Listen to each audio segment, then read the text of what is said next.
Okay. All right. We should be all good to go. So, all right. Well, thank you all for being here. My name is Paul Mettinger. I'm the contract unit supervisor for our contract unit with Lacrosse County Human Services. Um, and we're going to start out today, as we always do, with just some introductions. We can start with our county staff who we have with us here today. And then we'll go through the vendors that we have with us. If you just want to let us know who you have presenting you today. And if you have any new quick updates that you wanted to share, feel free to do that as well. And then after introductions, we have some contract unit information to pass along. And then we will move into our program updates with our children's waiver and CCS staff as well. So with that, my name is Paul Menninger with the contract unit with Lacrosse County Human Services, and we will get started with the introductions with our county staff we have here, and we can start with the contract team. Why don't you go ahead and chime in?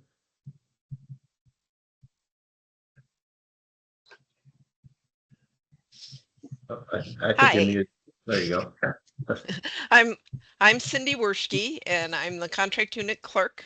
I'll be the one sending you your contracts to sign that you send and return to me for the 2026 contracts. Hi, my name is Tiffany Cornell, and I'm the contract unit specialist.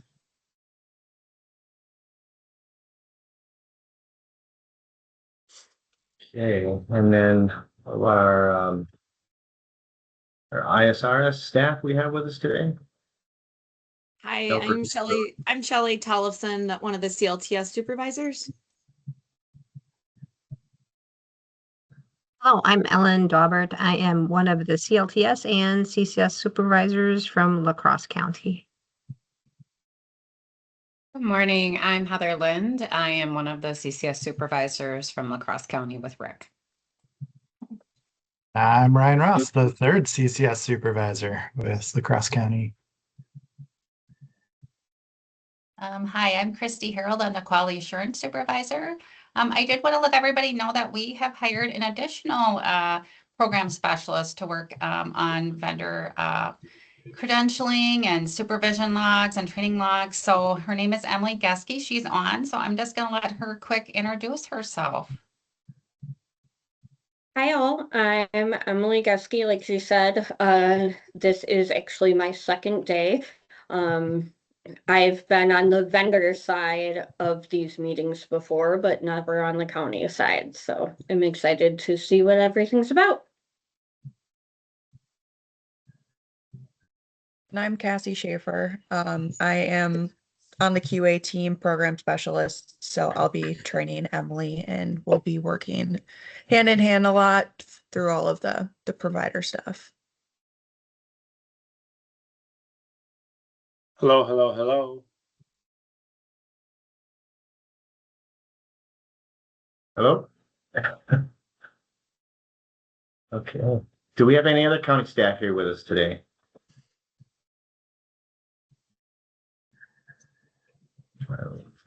Let's see it. Okay. All right. Well, then we will get kicked off seeing which vendors we have here with us today. So I'll go through the list, and I'm going to say right away that I'm sure that on my list here, I probably have missed some people. So if we don't get to you, we can once we can come back around at the end. But we'll just start off. If you're here today, just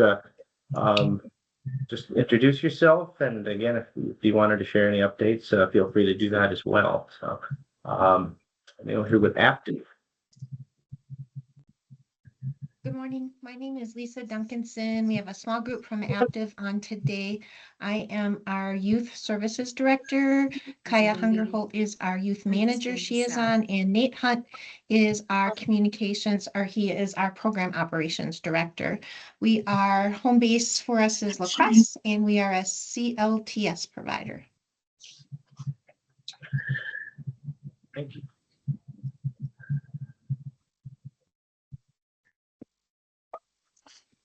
Almost sounded like somebody else was gonna chime in there. No? Okay. At Peace Parents?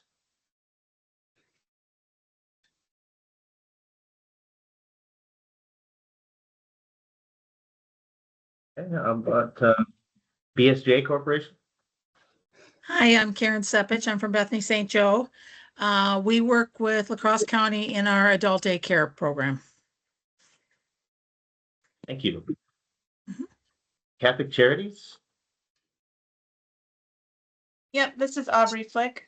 I am the finance director and I take care of most of the billing.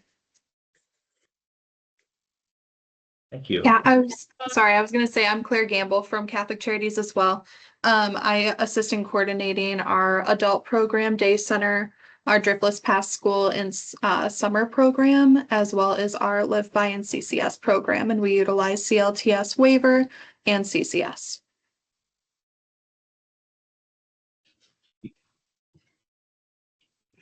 CC We Adapt? Hi, that's me. I'm Emily Bollinger with CC We Adapt. We work in CLTS and CCS. Thank you. Shalita? Yeah, my name is Colin Lee. I'm our Director of Quality Assurance, and we work with CLTS W. And I'm Scott Groskup. I am on the Shine side of Chalita, and we work with both CCS and CLTS.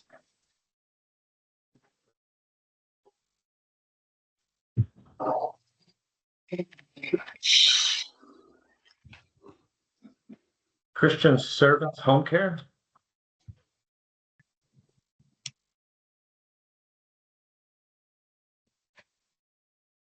Good morning. Just trying to find my camera and my mic. So good morning. I am Peggy, General Manager from Christian Servants Home Care. And then we also have Taylor Vandenberg on here as our director. She's somewhere around here. We oversee CCS in Jackson County. Hi, everyone. I am Taylor, as Peggy said, director with Christian Servants Home Care.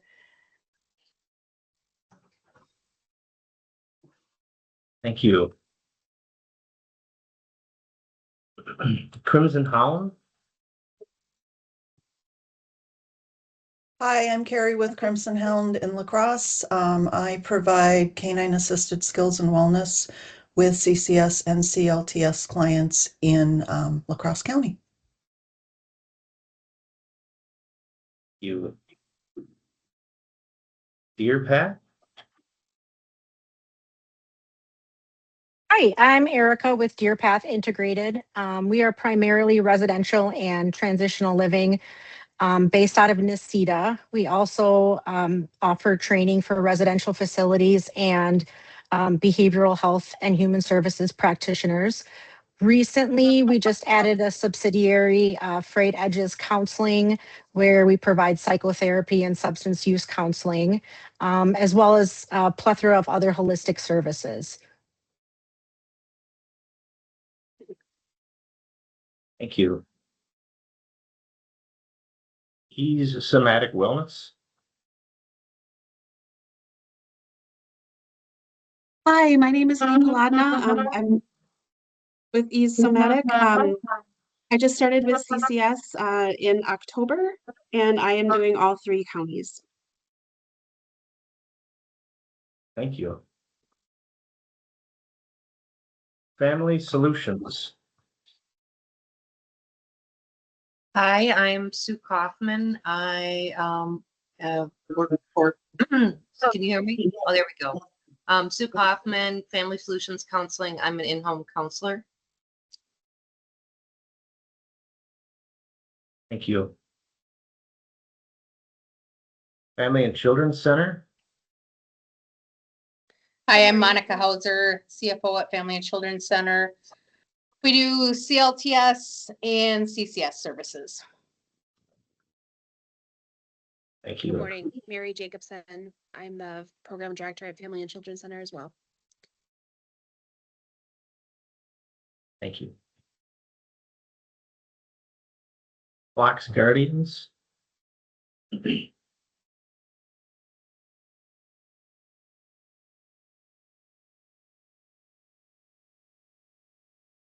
Hello, this is Doug Flock, Director of Flock's Guardians, with Kim Johnson, the Co-Director of Flock's Guardians, and Renee, our lead worker. We do CCS, well, we do a lot of things. Thank you. Golden Soul Wellness. Hi, I'm Christina. I'm the founder of Golden Soul. Some of you may have met Becky. She is our lead provider in the La Crosse and Vernon County area, and we work with kids with neurodivergent and physical disabilities, bringing them therapeutic yoga. Sorry, some of the counties we do massage as well, but for you guys, we do therapeutic yoga, and we bring it directly to their homes. Thank you. Grace Counseling.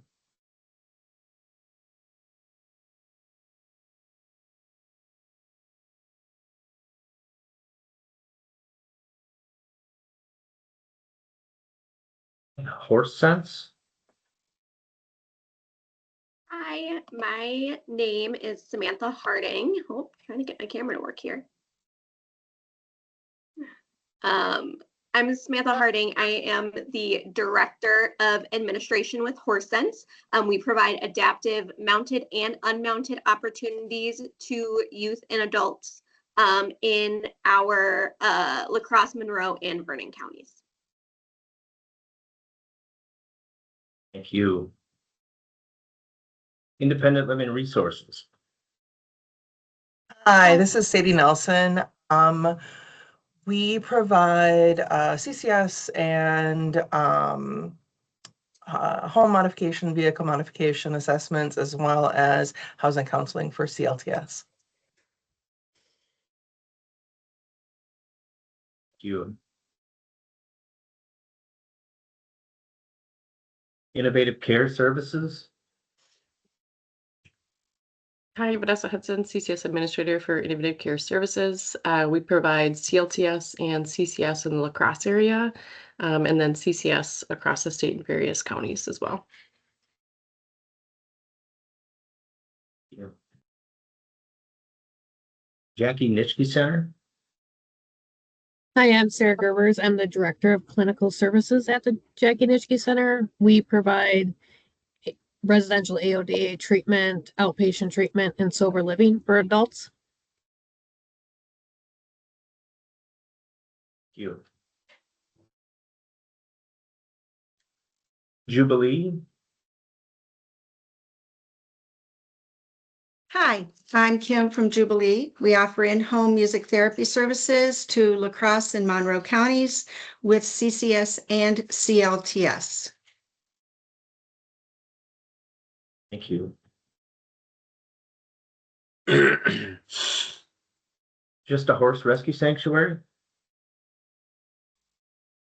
Good morning. My name is Elaine Zeman, and we horse facilitated skills development and wellness and balance services for CLTS in La Crosse and Monroe.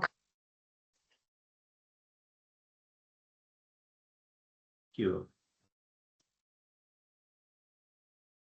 LNP Services. Hi, I'm Lisa Shutter with LNP Services. I am the owner and director. I provide CCS and CLTS services in both La Crosse and Monroe County. Thank you. Lori Knapp. My name is Lisa Gatzinger, and I am the operations manager of Lori Knapp Choice, and we are a fiscal provider for La Crosse County for CLTS. I am quality assurance for Lori Knapp Choice as well. Heather Waddell. Heather Waddell, yes. Thank you. Mastering Life Skills. Hi, I am Stacy Masters, and we provide services for CCS and CLTS in La Crosse County. Thank you. Mightier.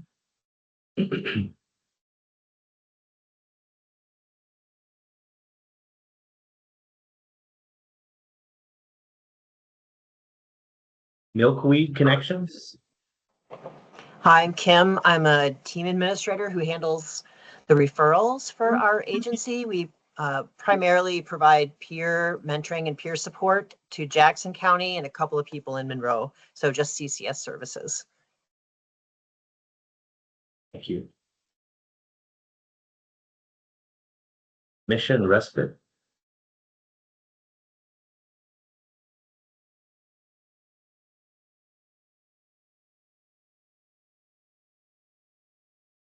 Moonlight Psychological Services.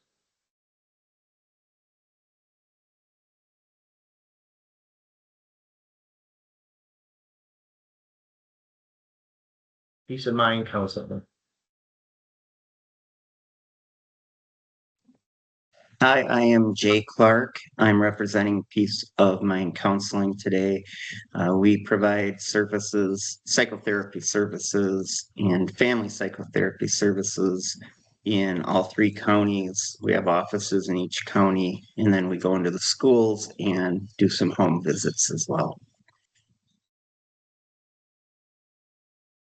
Thank you. Person First Supportive Service. Hi, Jody Jordal with Person First Supportive Services. I am the program coordinator, and we provide CCS and CLTS mentoring services.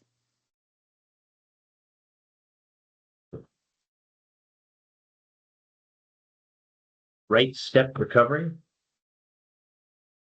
Hi, I'm Ryan Frank, co-owner of Right Step Recovery. We provide mental health and AODA services for La Crosse County and CCS programming. Thank you. Rocky Hill.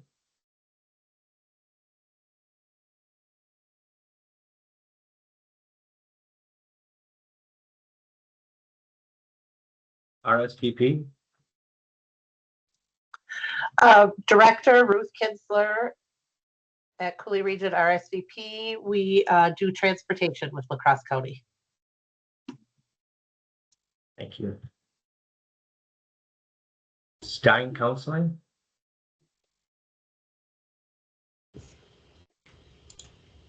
Good morning.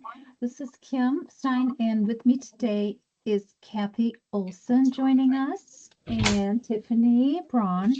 Trying to get my camera to work. Hopefully you guys could see us.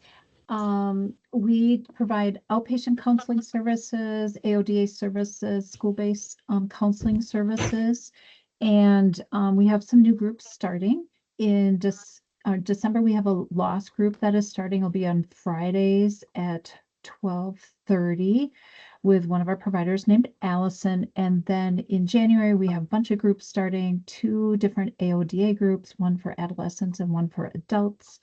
And we have a social skills group also starting for young kids to adolescents. Oh, yes, sorry. And we have another group starting in January, an aging group for the elderly population. We're excited to be offering those to the community. Thank you. The Parenting Place. I am Susan Fossen, and with me is Marilyn Huckenpohler. We have family peer support services, and we work with both CLTS and CCS. And we definitely have openings. So, Thank you. Potty School. Hello, my name is Michelle Sweeney and I run the potty school, and we teach children, we teach their families to help them learn to potty train. So that's ages 0 through 17 or anyone who's through the CLTS program. We also are helping with special needs menstruation as well, that's starting in 2026. Thank you. Trailways Counseling? Good morning. I'm Auntie Grogan, and I am the Director of Operations for Trailways. And Danielle Moore, who's one of our therapists, is joining me this morning. We provide CCS for Jackson, Monroe, and La Crosse counties. We provide therapy and ISDE, wellness, and psychoeducation. Thank you. Trinity Equestrian?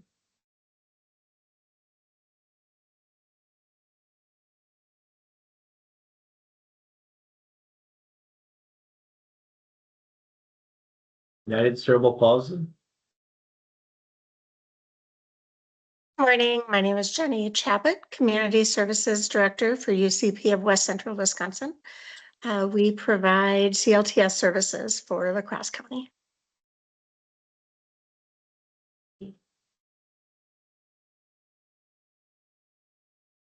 Clark? Good morning, everyone. My name is Shelby Neubauer, and I am the Director of Client Services at VARC. We provide services to youth and adults in La Crosse County through CCS and CLTS. Also on here is Chad Ravens. He is our supervisor over at the Good Bean in the Cooley Recovery Center, providing CCS services. And then we also have Ava Winton, who's our Child and Youth Services Coordinator, and also providing CCS and CLTS over there. Thanks. Thank you. Winding Rivers Counseling? Hi, I'm Danielle Hagedorn, representing Winding Rivers Counseling. We provide psychotherapy services in all 3 counties, going into the schools as well as meeting with kids in their homes. Thank you. Youth Villages? Hi, I'm Lydia Nix with Youth Villages, and I'm a contract specialist. Thank you. Okay, that's the list I have, and I know that there's some people who are going to be here who were either not on that list or perhaps came in since we started. So if we missed you, if you want to just go ahead and hit the little hand icon or just introduce yourself, we can. Okay, at Lily. Hi, I'm here for Life in Harmony Music Therapy.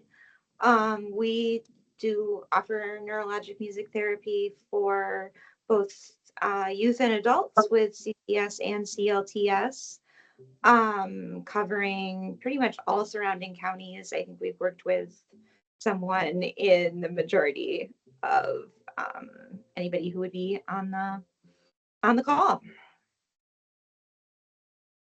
Thank you. Zach, Corporate Guardians. Hi, good morning, everybody. I'm Zach with Corporate Guardians. I'm the program manager over here. We provide guardianship services and power of attorney agency and general case management to all Wisconsin counties. And we do have an office local to the La Crosse area that specifically serves the areas around there. So good to see you all this morning. Thank you. Rochelle Lee. Hi, my name is Rochelle Lee. I'm the supervisor at Lakeview Healthcare Assisted Living, and I have Molly and Nikki with me today. We provide residential living for CCS clients. Thank you.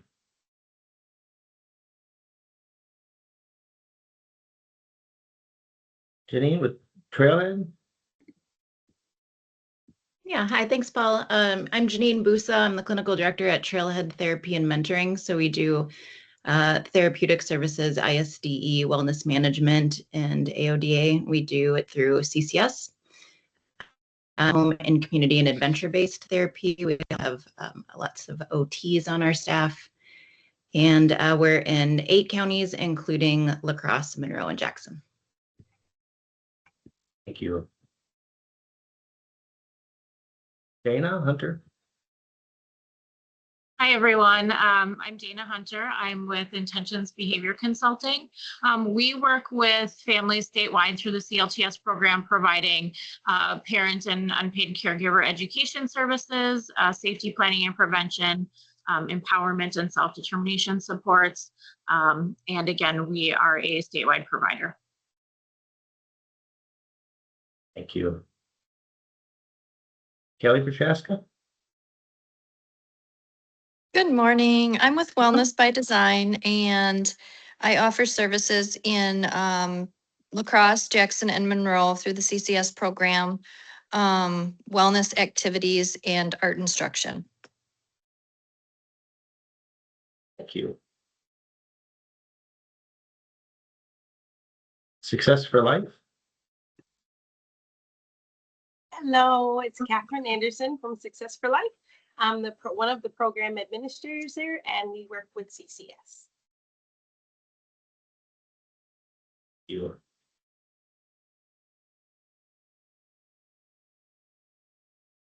And Rachel with Wild Winds Ranch. Hi, I'm Rachel Vick. I'm the program manager at Wildlands Ranch, and we offer horseback riding lessons to kids on the CLTS waiver program. Thank you. Carla Campion. Hi, I'm Carla Campion. I'm with Attic Correctional Services, and we provide services within the outreach and the CCS program, including housing. Thank you.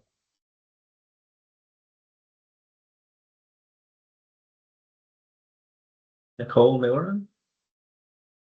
Good morning, everybody. I'm Nicole Millerin from Brave Spaces Counseling and Wellness. We do therapeutic interventions for adults and kids, both the mental health therapy, canine art, movement, yoga, and just encompassing the whole team approach here at Brave Spaces. Thanks. Thank you. Wellness by Design. Hello, I'm Paris Prochaska with Wellness by Design. I provide art instruction services through CCS, and I also work through Jackson, Monroe, and La Crosse County. Thank you. And I think that's all the hands I saw. If I'm missing anyone else, if you want to just chime in quick, otherwise I'm not hearing anyone. All right, well, thank you all. So we got a good group here this month, so we appreciate all of that. We can move into the rest of our agenda. First, we have some updates for the contract units. We've been working through the 2026 contracts. Some of those have been starting to go out, so some of you may have already received those. We worked through the rate setting process through the summer. One item to note for CCS contracts, those should be starting to go out this week. We had just a few little updates that we will, our CCS staff will probably mention in a little bit. So we got those updates to the contracts, and those will be starting to be sent out this week. So you can look for those. And then the other item that we have is the deadline for 2025 invoices. That will be January 9th. It was determined. So the 2025 invoice date will be January 9th. We'll be sending out a reminder, letter, email, probably around the 1st of December. Just to remind you all that that invoice deadline again will be January 9th for all 2025 invoices. Cindy, did I catch all of that?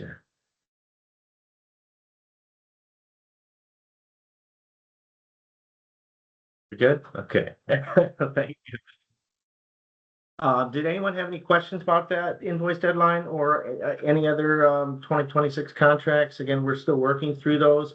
Again, the CCS ones are going to be starting to go out. I would say if you haven't heard from us, if November goes by, it's Thanksgiving, you haven't heard from us, but feel free to always reach out as we continue to work through those 2026 contracts. So that's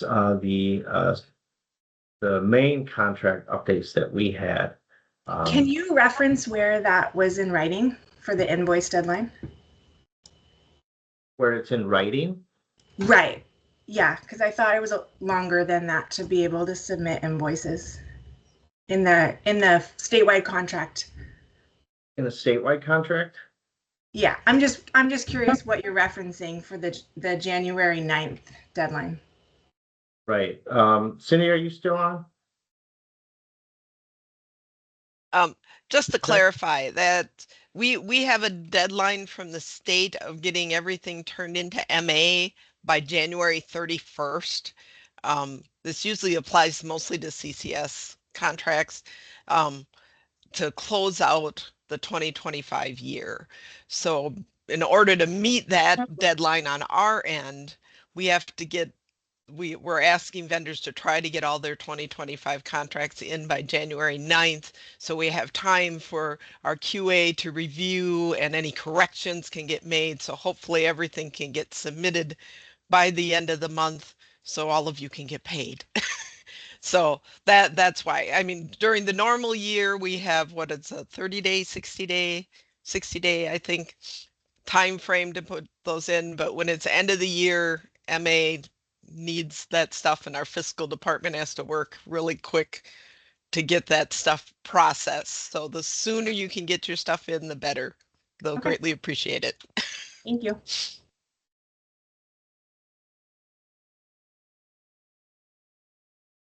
Chat, yeah.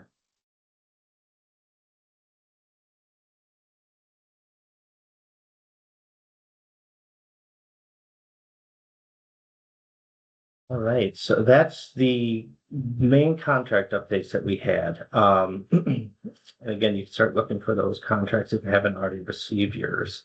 And then we have some program updates for CLTS. Shelley? Trying to find my microphone button. Yeah, so many of you CLTS providers have been probably looped into some of the changes that are coming down with some of the market rate service categories. The two they're starting looking at right now are the empowerment and self-determination and also the family and unpaid caregiver training. We actually had our teleconference the day before your teleconference last week, and we understand providers also have one early in December. I was told that our teleconference and the presentation slides were almost identical to the ones that providers had.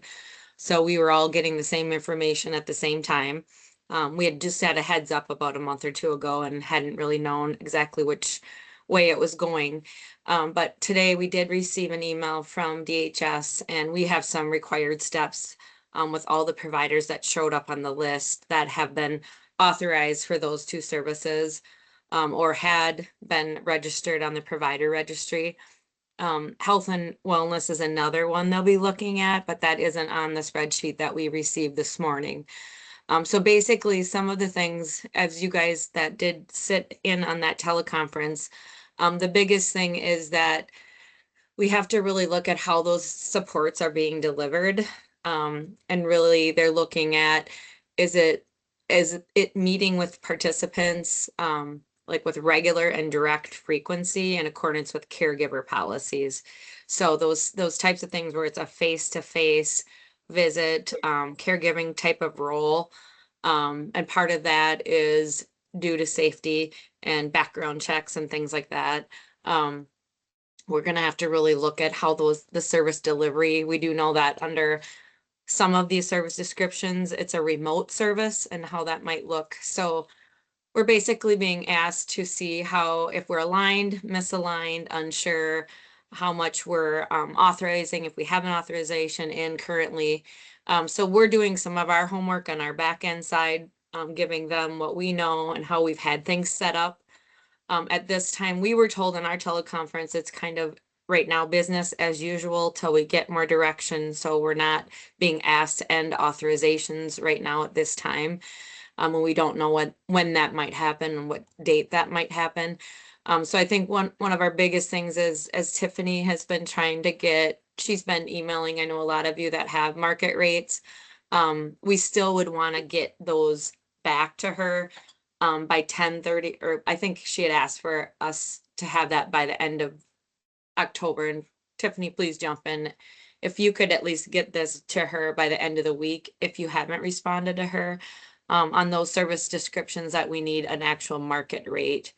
Because even if we have to change it in the next month or two, we can at least start getting things set up as we get direction from DHS so that you aren't waiting for authorizations for different service types, that you do have a market rate. State rates are fine. We're getting those all set up, but the biggest thing is we don't yet know when this is going to begin, and we want to be able to move forward into 2026 for those that we can move forward with. And if we have to change them, we will change them. But Tiffany, is there anything else you wanted to add on that piece? Nope, that's it. I'm going to send out emails to those that I haven't heard from by the end of the day today. And then if I could get a response by the end of the week, that would be wonderful. Sounds good. And so I know this has been a big thing coming down the pike for everybody that does do those service categories. It may be that, if it's something that could be moved over to another service description, we could look at how it's being delivered. I know they talked a little bit about safety planning and prevention and what that need is for the particular service for the child being referred. So right now it's still keep everything the same. We'll start to do as guidance is given from DHS. There is a provider relations email that if there's specific questions, we can reach out and ask them. And in the notes section, we can also put how we are using different services with different vendors. But that's our biggest update from CLTS right now, as we're moving into the new year for 2026. So again, is there any questions? I know we're still kind of in limbo on this stuff too. And it may be that we're really going to not look at adding any new referrals for those service descriptions till we get a better handle on how they're going to be relooked at and what service categories it might be able to be moved over to. And how we would look at health and wellness, because we do have a lot of providers that we do use health and wellness for too. And that may be a counseling and therapeutic service that could meet that need with people that have credentials for that. So I'll quit talking. If anybody has questions, I will be here.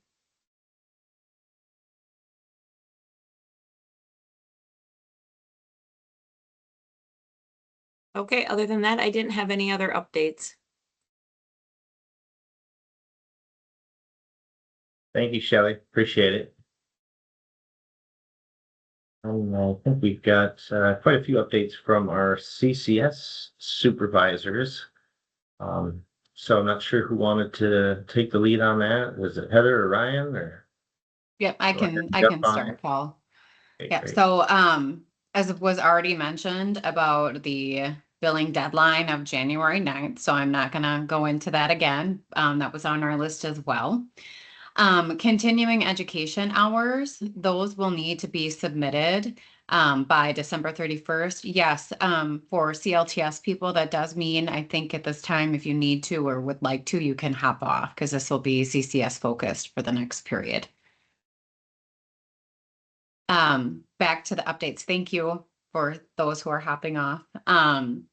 back to the updates for CCS. So continuing education hours, those 8 hours need to be submitted by December 31st. So many of you are aware we had asked a while ago to have those submitted by September 1st if you were able.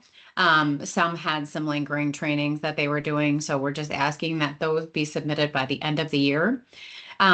Reason being, well, not reason being, but DHS licensing has clearly stated that you can't make up hours. So if you're short hours for the year, you can't go back and make up those training hours, which is also what drove our ask for the September 1st, to make sure that we could have those in and evaluate where people were at to allow people to have time to make up those hours so they could remain in compliance. Staff will be considered out of compliance and need to discontinue services until staff can be re-credentialed if those are not submitted. And that would require the recompletion of 20 hours of orientation training. Any questions on that? I see we have some questions coming in the chat, so I just want to make sure. Are CLTS providers not presenting about their services during this meeting? I think Shelley gave the CLTS updates this time. It's you said, are you asking about presenting about, like, did we miss you during the introductions? No, I think Christina introduced herself. Christina, were you thinking that there was going to be further presentations from CLTS staff on what they're doing? Yeah, what we what offer. vendors are doing? Yeah, what we offer, and a little bit more about the companies. That's what I thought this meeting was. So if I misunderstood, I apologize. I'm just curious if there's going to be time for that at some point, or if not, then I'll go ahead and jump off. Yeah, Christina, if you wanted to at all present to our youth team on any of your services that are updates, you can always reach out to me. I'm our vendor lead for CLTS. And then you and I could set something up with our team, and then you could present to them. Okay, perfect. We'll do that. Thanks, Shelley. Yeah, you bet. Thank you. So any questions on the end of year billing that haven't already been asked, and the continuing education hours submission by December 31st? Now we can move on to the next topic, which Ryan will take the lead on. Sure. All right. Hey, everybody. So yeah, this year, we've spent a lot of time with state meetings and partnering with other counties across the state on CCS. CCS has marked its 20 years in existence at the end of 2024. And so there's been a lot of conversations about how has it gone? How are we doing just in general across the state? And so there's been a lot of revisiting of, hey, here's program basics, kind of the history of CCS, the intent of CCS. And state is really bringing the programs together to talk about how are we doing things and how can we be a little bit more aligned on things, while also at the same time offering autonomy to each program to meet its regional needs. So with that, a lot of conversations this year. We've had some in-person meetings with programs and a lot of virtual meetings, just talking about the basics of CCS. And so where that comes into play is a lot of programs are revisiting the basic requirements of CCS, and pretty much every program has improvements to make. So in general, it seems that we, RIC, are in a much better spot than other programs and have fewer improvements to make. So that's good news for us. And that's going to kind of guide the rest of the updates for today, is kind of like what are the fine tunes that we need to make with our program. But for those of you who contract with multiple CCS programs across the state, if you start to feel changes happening, that is the context behind it, because every program in the state is kind of getting a, hey, where are you at with this requirement? And let's remind you of how it needs to be implemented. So the big themes that we're going to cover today really relate to clinical supervision, training, and client rights. And so each of the supervisors, we're going to tackle one of those themes and just kind of talk about and refine, hey, what are we looking at for this within, not only just within our program, but what is state looking for, and where does our program need to adjust over the next year or two? So I'm going to start us off with clinical supervision. So base level reminder for clinical supervision within the CCS program. Again, state views CCS as a clinical treatment service for folks with mental health and or substance use disorders.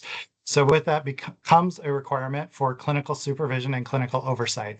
So for staff who do not have a license to practice therapy or prescribe medication, it's 1 hour of clinical supervision for every 30 hours of direct service provided under CCS. For those who have a full license to provide therapy, so that is a full licensure of LPC or licensed clinical social worker or licensed marriage and family therapist, it is 1 hour of peer consultation for every 120 hours of direct service provided under CCS. CCS does require that clinical supervision logs are completed to document that supervision time and that consult time. And the supervision log needs to be signed off by the clinical supervisor in order for it to be valid. Within RIC, we ask that these get turned in quarterly, knowing that monthly is sometimes not is too soon of a turnaround for folks who don't work full-time in CCS. But longer than quarterly, we tend to forget about it. And then it's kind of a, oh my gosh, I got to get caught up or try to figure out how I'm going to meet this requirement. So those are kind of some of the base standards for clinical supervision. Some shifts that are going to be happening within RIC.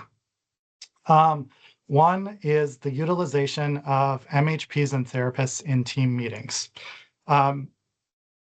As we're relearning the statutes and revisiting the statutes, current practice does not fully allow for just mere presence of a licensed professional to count as clinical supervision. How the statute reads is if that clinical supervisor is at a service plan meeting, it counts if that clinical supervisor is also providing guidance, training, and staff performance evaluation of the direct staff.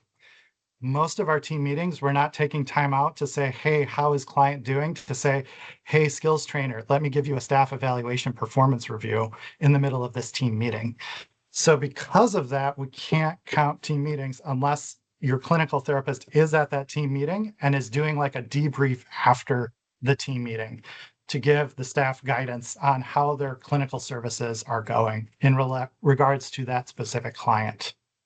So that'll be a shift for us next year that we'll have to take into consideration when you're filling out your clinical supervision logs. Kind of with that then is that theme of the intent of clinical supervision is to provide staff with teaching and giving advice and performance reviews of their clinical skills. So DHS is leaning into programs saying, how do you do clinical staff performance reviews of all of your staff, contracted and otherwise? We don't have a method for that. And to be honest, we're not at a place to implement anything in the near future. We're probably going to spend a lot of next year talking about what does that mean for us and what does that look like for us, because we don't have a method to implement that consistently. We don't have a method to track that consistently.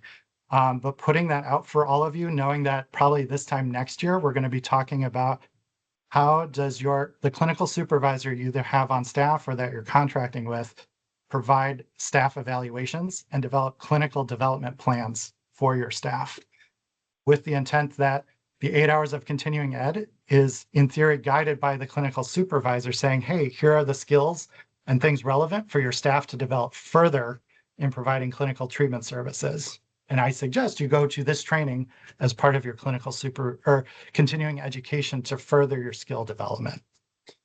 So that is going to be a shift. And again, we're not ready to implement that piece yet. We're going to be figuring out what does that mean for us in the future months and probably over the next year. But just kind of giving a heads up on that is something that is coming. Okay. So I'm going to pause there on clinical supervision before we switch over to training.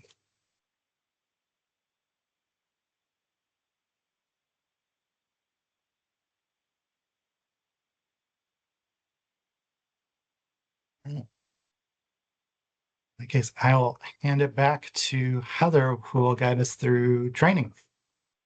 Thank you. Oh, a question just Oh, came let's through pause. in the chat. So the group vendor meetings. Okay, so great question.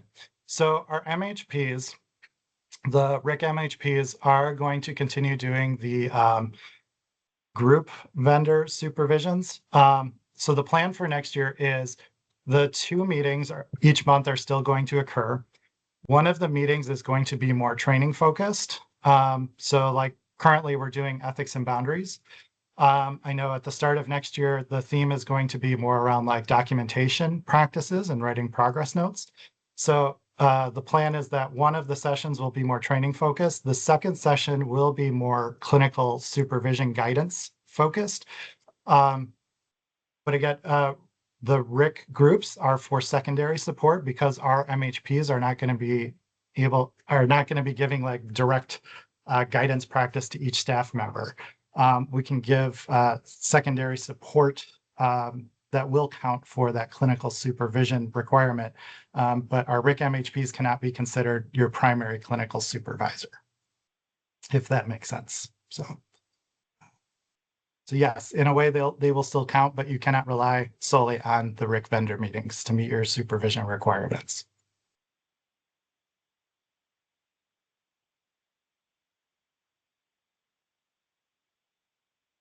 Moving on. Training, as Ryan indicated. So training and evaluation of staff competency. So the state is recommending a staff evaluation or review process of staff members' ability to adequately apply training material to direct practice. So RIC is not, as Ryan said, RIC is not really in a space to make any admin changes and requirements for this right now. But overall, what we're wanting to really focus on is sharing out that DHS and OIG is really looking beyond simply did the staff complete the training, but did they learn enough and take that training, and are they able to provide quality clinical treatment and recovery services? DHS is seeing an increase of investigations with a theme of staff members not being adequately trained to provide those services. And just a reminder that those trainings really have to demonstrate a clear connection between providing mental health and or substance use treatment services. Any questions on the training piece? There's a question in the chat about clinical supervisor. Do you see it there? I do see it. I was starting to type a response, but it'll be faster to talk it out. So clinical supervision, 1 hour for every 30 hours. Is that kind of monthly, quarterly, or yearly? So how we've seen the auditors go through this is they'll pick, I'm just going to use a bogus name, Joe Smith from agency XYZ. And they will say, I want to see all of Joe's work from random time interval. So they may say like May of 2024 to November of 2025. And what the auditor will do is they will go through their notes and say every 30 hours of note time, I need to see 1 hour of clinical supervision documented. And if that's not there, then the staff is out of compliance. So it is at any given point of 30 hours. So it's not like 1 hour per month or 1 hour per quarter. It's 1 hour for every 30 hours of service.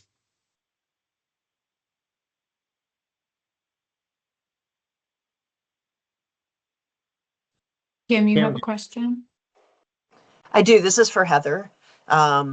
First of all, what you just read, did you just say that we can expect an increase, or that maybe lead counties can expect an increase in investigations by the OIG around the training requirements, supervision? Yes. Yeah. We have had some audits specific to training logs within the past year. Mm-hmm. Okay. And then thank you. And then the other question is, I want to make sure that I understand, is there going to be something in writing around the changes in training and clinical supervision requirements moving forward? Yeah, so we'll be updating our documents and making sure those are reflecting those changes. And that's expected to go into effect in 2026. Correct. Yeah. And that too is where Paul was talking about some of the CCS contracts were being delayed because some information we got even as late as last week from state where it's like, all right, let's update the contracts. We need to run it through our legal team before they go out. So. Thank you. And I also just want to reinforce, like with the training piece, and I know many of you are seeing this and you probably are already aware of this, but just a reminder, since we're all here, when you are submitting those training logs, making sure that you're submitting the documentation. So whether that is an agenda, a PowerPoint, a certificate of attendance, all of those pieces should also be submitted with the training logs. And again, that goes to substantiate, yes, you have attended that training. Here is the proof of that training as well.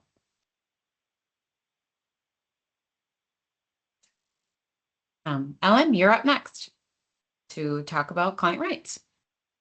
And to continue our learning from the state, we another area that we recently had some updates on was in regards to our guidance in addressing consumer complaints from DHS as they may arise with vendors serving within CCS. We have been informed as a vendor for CCS, it is expected that the counties treat vendors as our own staff around addressing complaints as they arise. With this guidance, we have made changes and developed a plan, and which will be added to the CCS appendix of your contract. We will send that copy out with our notes today around what this looks like. The client's rights update to providers additionally will send out a copy of an informal resolution from the CCS vendors to utilize if you do not have a document already developed.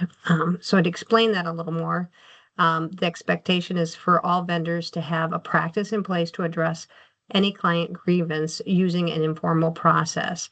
And RIC CCS created an informal grievance resolution form that you can choose to use. Or if you have a process in place developed by your agency, you're welcome to continue to use that practice. Our ideal goal is hopefully that any client issues can be, resolved informally. That's our hope in general, overall, through your agency or through yourself in making that resolution. But in addition with this, we have to have documentation around what's been done with that for that resolution. So what our ask will be then too is to route your informal grievance outcomes to the CCS Hoops email box. If an informal resolution is not accomplished, please, then we'd ask that you share a copy of our, from the counties. It's your rights and grievance procedures developed for RIC consumers. And this will be also available on SharePoint as well as sent out today with the notes from the meeting. And as the lead county, La Crosse County will then follow through with procedural next steps to internally work out a resolution for the issue. And if not, then we elevate it to the state. So anytime if it's reference to a CCS client, it has to come through us if it goes up to that state level. Again, we hope and that these don't get to that point, that we're able to find some resolution earlier in the process. And thankfully, we haven't had, a lot with this, and our goal is to, hopefully get those resolutions taken care of informally or at our level within our processes prior to getting to that level. Any questions on that?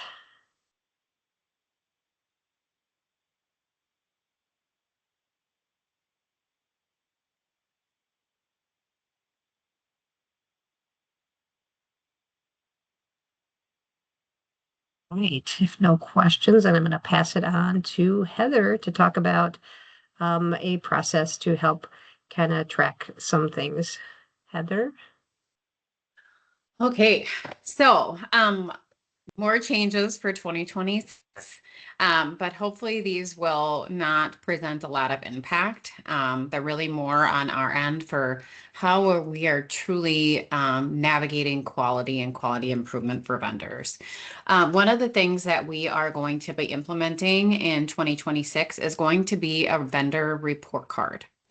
And really the purpose of that is to evaluate the current status of vendors, and again, to focus on the quality of the services being provided. The goal is to complete this on a yearly basis. It would probably be around like the end of each year, since we'll be starting in the beginning of January 2026. And what we'll do throughout the year as things come up, and we're having meetings, we're getting feedback, is filling that out. And then we would go ahead and send that out to everybody, and let you know how that is looking. Really, the purpose of it is to ensure that vendors are providing quality care to consumers, and providing a means for us to communicate vendor performance within the network. Right now, it's a lot of emails, it's a lot of vendor connects, and we're trying to touch base on things as they come up, which we'll continue to do. But this is more of like a end of the year comprehensive summary. How are things looking? Are there areas of improvement? Do we need to help vendors in another way? Are we seeing maybe some consistency across vendors where all vendors are struggling a little bit in these areas? And so maybe that's a key to us, that we need to really be honing in on that within our training process and support to vendors. So hopefully it'll be a mutually beneficial document to support you all, and also to help us guide how we need to support you. Along with really focusing on the quality of things, we are going to be implementing in 2026 a notice of findings and plan of correction. So if a vendor is struggling and there are ongoing quality issues, or there are significant concerns that are noted, we will be issuing a notice of findings. So we would send out that document within 15 calendar days of the finding. They would be issued for the following reasons. And mind you, this is not an all-inclusive list. And since this is a new process, this may ebb and flow throughout the years. So there may be things that come up that we're like, hey, this is probably something we should put in here as a heads up for vendors. This is what would warrant a notice of finding. So we may make some of those modifications as the year moves on. But initially, what are some of those things that would warrant a notice of finding? So say consistently providers didn't follow the service plan. Services were consistently billed over the authorized units, even though there's been discussion with maybe the MHP and the service facilitator. The vendor didn't meet ongoing training requirements for a calendar year. Same thing with not meeting the supervision requirements. Again, both of those we're talking about DHS and DQA and OIG really focusing in on more of those things. So we're really wanting to keep a close eye on how that is, making sure that those things are happening. A vendor maybe failed to comply with the required background checks for staff. There's been ongoing concerns noted potentially with staff boundaries, some violations potentially with HIPAA, ongoing challenges with communications. Maybe the vendor is not attending team meetings at all, and really not present in the planning process, and or there's been some exhibited unprofessional conduct, or vendors fraudulently billed. So again, if there's something that warrants a notice of finding, hopefully we won't have to do any of these. That would be ideal. But if there is, we would let you know, and we would communicate that out to you within 15 calendar days. And follow up, if somebody were to receive a notice of findings, we would ask for a plan of correction to be submitted. We have a template for that as well, that we would send you. So this would ask to be submitted to the SUPS mailbox within 30 calendar days of receiving the notice of finding. The total duration of the plan of correction should be completed within 60 days. So if you get a notice of finding, you're asked to submit a plan of correction. We would ask that that plan of correction be implemented and finalized, like the end goal met within 60 days, 60 calendar days. More serious issues may require completion within 30 calendar days or even less, depending on the severity of the issue. Again, if that was the case, we would definitely be communicating that out to the vendor to let them know there's a shift in the normal timeline. And if the plan that was submitted, the plan of correction that was submitted by the vendor or provider doesn't meet the identified criteria, we would ask that you resubmit one within 10 working days. Failure to comply would result potentially in the termination of a vendor contract. Obviously, if there are extenuating circumstances, we want to have those conversations. end goal, big picture is we really want to focus on how do we improve the quality of the services that vendors are providing to consumers, and really making sure that our communication is clear and concise, and we have definitive plans moving forward to make sure that we're excelling in that quality within RIC. Some key areas that the plan of correction would focus on, we would ask you to focus on the deficiency. So what is the agency, what are you doing to correct the deficiency, and what are you doing, planning to ensure future compliance? How are you going to implement that, and how are you going to monitor that? Who is responsible for implementing and monitoring the plan of correction, and when the plan of correction is going to be completed? I know this all probably sounds a little intimidating, and that certainly isn't the intent. The intent is really just to get a better handle on how do we manage quality services within our vendor network, and how are we clearly communicating need for improvement. And again, how are we supporting vendors to make sure that they're getting the support that they need to make sure quality is where it should be at. Any questions on that? Moving on, just another quick thing. Re-signing all RIC expectation documents. We're going to be asking that is done yearly or annually. So we'll have guidance documents and handbooks updated, and then we'll send those out early 2026. And we would just ask that you re-sign those documents. So understanding of what documentation is, training and supervision, etc. Right now, we have you sign it when you onboard. But moving forward, it will be every year. Any questions on that? Okay. Moving on, Ryan, utilization of AI. Few more topics. But we've been getting questions about AI. How does that fit? How can we use it? It is a growing area of study in the field, especially in social work and human services. But in general, just some thoughts. There's not definitive guidance on this today, but what is a little more definitive is AI note-taking bots are not allowed in government meetings. That one is a little more definitive. So I know a few of you had AI bots join this meeting, and they were removed from the meeting. Because that is a guidance that is coming. One of the aspects of that as well is use of AI with client documentation. Can we use this to help with our notes? Can we help guide treatment services? How can we use AI bots? In general, the rule is make sure the AI bot that you're using has protections for HIPAA and confidentiality rules. So in general, that means anything that's like a free AI bot, typically you can't use with client services, because we don't know who's collecting that information on the back end or what they're using it for. And in doing so, it could be that your agency or your staff is in violation of HIPAA if information leaks out through an AI bot. So it's just something to be thoughtful of and mindful of.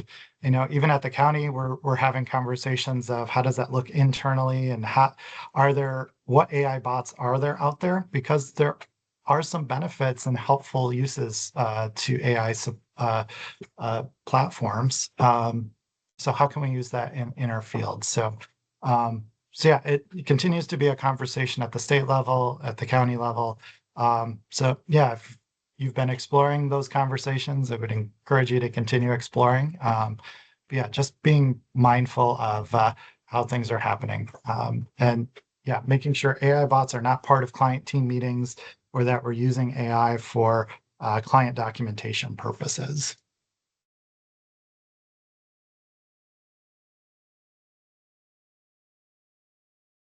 So lots of themes, lots of changes, lots of things in motion. There are opportunities for voices to come in and kind of help be part of the process. So I can actually kick it back to Heather to talk about our advisory committee. Yes, so as many of you probably know, we have a coordination committee.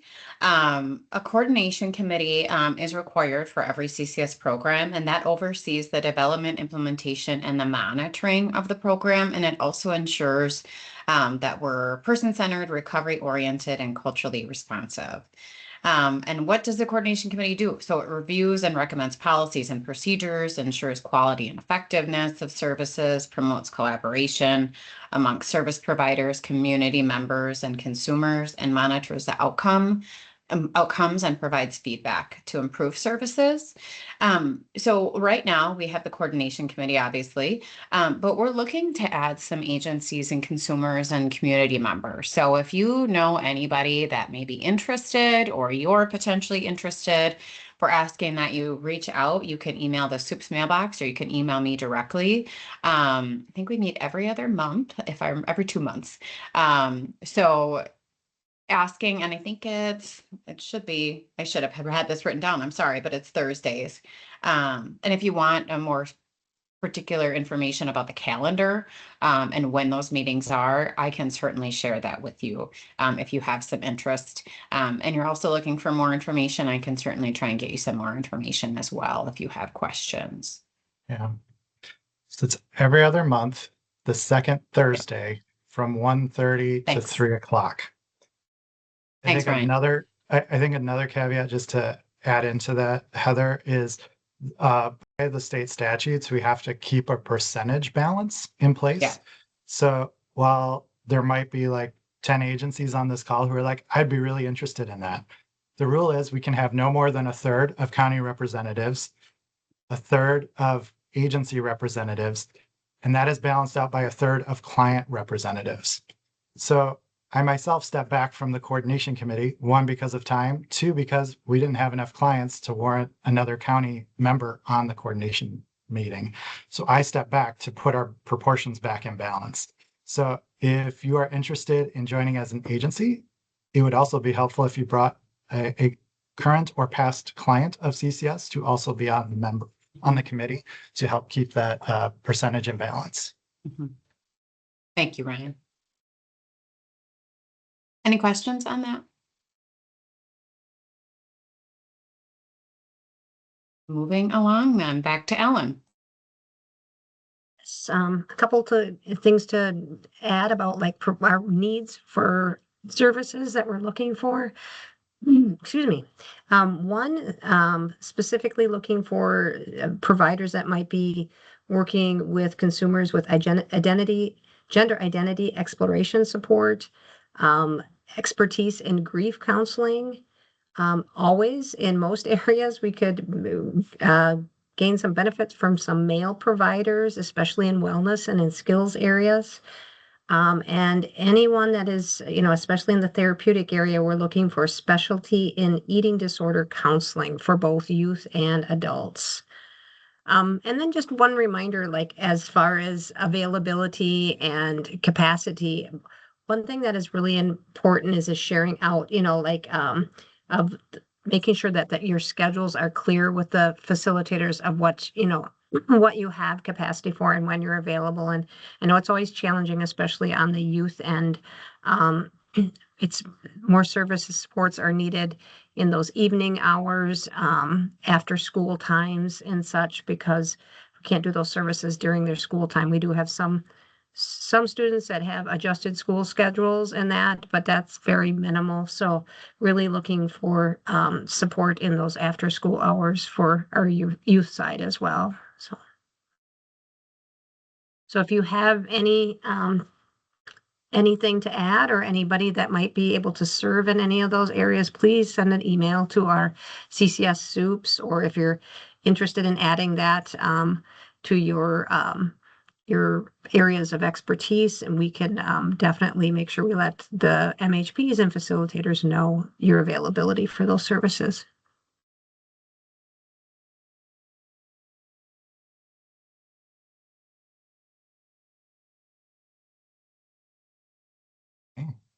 I think that's it on our CCS end. I was like, Ryan. we don't have an official, and now we're done.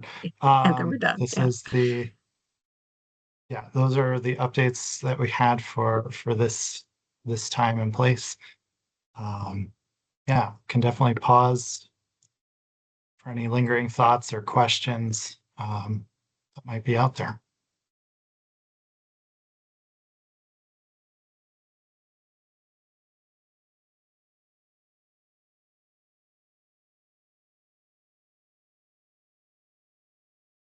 I do have a question.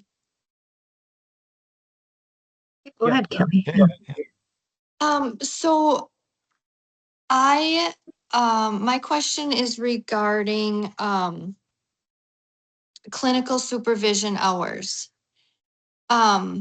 Is there a way to better, track that on my end? And maybe I thought, does Cassandra look that over, or I'm just wondering if there's a better way to track it, because what my concern is if I do the math wrong on my end and then it comes to the end of the year and I'm short, I know that those hours can't be made up. And I know part of it is, you said, by turning it in quarterly, that's gonna be beneficial. But I was just wondering if there's any like sort of formula that we could add to a document to help with the clinical supervision hours. Yeah, it's a As great question. as a provider, I can actually send you what we do. I don't know how many providers you have on your team, but we actually have a spreadsheet with automatic calculations, and I'd be happy to share that with anybody. So we have a lot of staff, especially in residential, and it calculates by unit and then through hours, and then how many supervision hours we need and do get, so that we are in compliance. I'd be happy to share that with you if you'd like. Yeah, that would be awesome. Thank you, Erica. Yep, I just need your email if you want to type that in there. Yeah, will do. Thank you. Erica, I'm wondering if you wouldn't mind sending that to the soups box too, because that may be something sure. that we could utilize if you don't mind sharing it as a tool for other individuals that maybe aren't on the call. Oh, sure. No problem. Thank you. And maybe we might, if that's fine with you, modify it to be our template. Yeah. If you have all the and formulas you would have figured to, out. since we're residential, it looks a little different because it goes by per consumer, per staff. So you might have to modify it, but it's really helpful for us. Thank you. Thanks for your willingness to share. If it's okay, I'm going to put my email also on there. That sounds fantastic. Well, just in case, is it possible to send all of it? Okay, so how about I send it to the soups and then they can kind of I don't know, I'm going to get lost with all the emails. So maybe we'll do it that way. Yeah. Yeah, we can do that.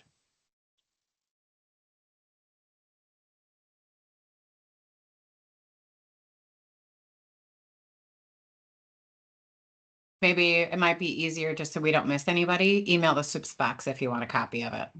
And then we can track it and make sure everybody gets one that they want. Unless, Ryan, you got a better idea, I see. I was like, we'll just email our vendor network I had that thought distribution too. list. Okay, sounds good.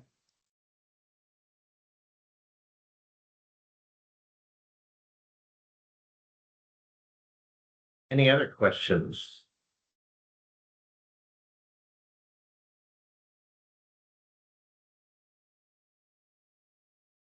This is Jody from Person First. I just had a question or confirmation that we're still, so in the summer months, we run our summer program. So we're seeing groups and we're meeting with possibly more than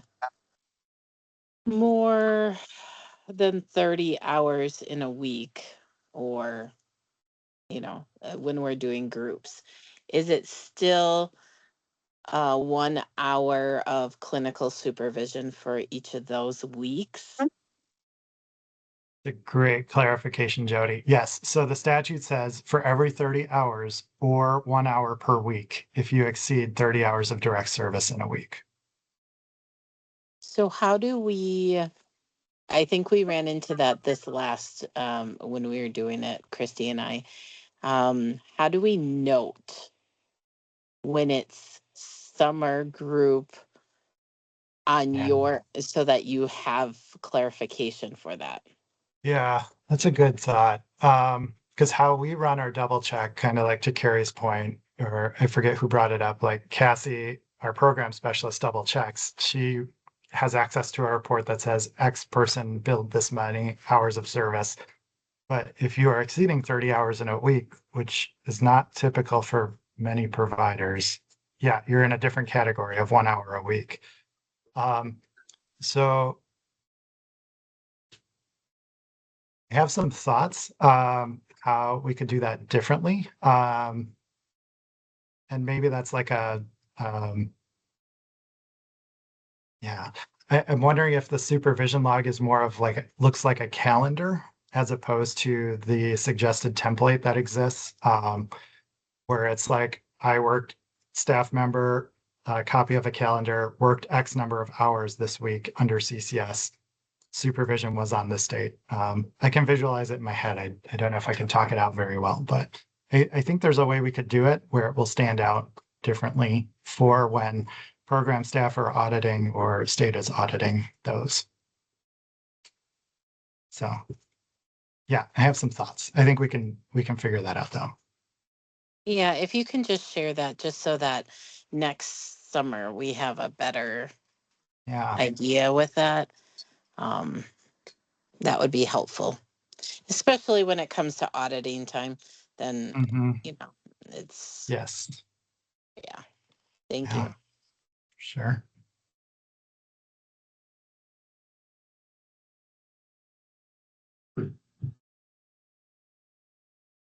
Any other questions this morning?